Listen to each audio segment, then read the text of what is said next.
I've been getting a lot of questions about my unique streaming setup, especially when it goes to streaming to TikTok. And in this video, I want to just go over some of the things that I do and some of the things that I use. So first off, I use a program called OBS Studio to be able to capture everything, and then it's being streamed to YouTube, Twitch, and to TikTok.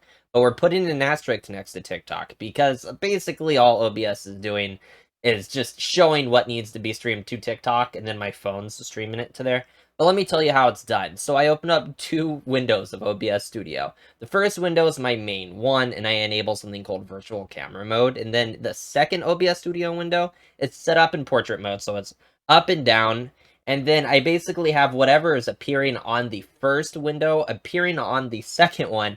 It's just rearranged into portrait mode. Now let me tell you what I use to capture my retro game consoles. I have to find a way to be able to convert the composite into HDMI. And to be able to do that, I use what's known as an upscaler. This is a RetroTink 2X SCART. And this one's special, at least for the part that it says SCART, because SCART was sort of HDMI before it ever existed. It outputted audio and video. And it looked just a bit better than really anything when it came to like S-Video or composite, the yellow, red, and white. Then we also have this upscaler.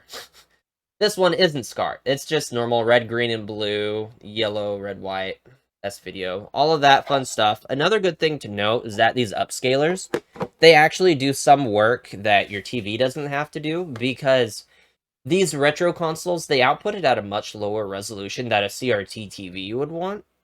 And whenever you try and plug these into maybe an HD TV or something like that, the HD TV is expecting at least 720p. Like, it's some form of HD resolution, and spoiler alert, retro consoles don't output in that.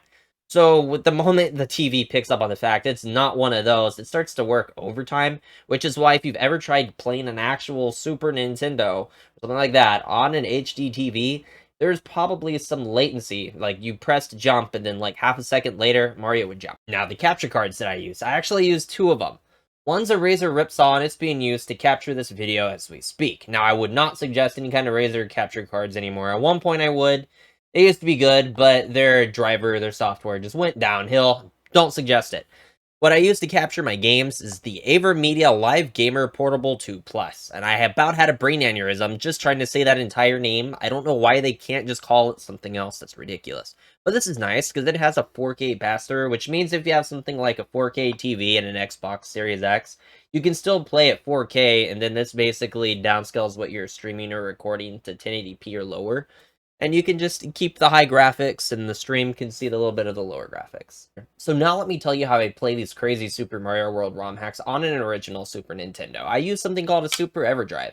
This is really nice. It's just a cartridge that has an SD card slot in it. So you can fill up that SD card with ROM hack, whatever you want, and it should be able to play it. We'll put an asterisk next to should, just because when the Super Nintendo was created, there were technically graphic chips that were put into specific games like Mega Man X2, Mega Man X3, Yoshi's Island. And to be able to play those ROMs on something like this, you would have to have those chips built into that EverDrive or whatever cartridge you're using. So if you want something like this, but you want to play even more than what this Super EverDrive specifically would be able to do, you'd probably be looking for an SD to SNES. If you have any other questions about my setup, or if you need help setting yourself up with something, let me know. I'll do my best to be able to help you.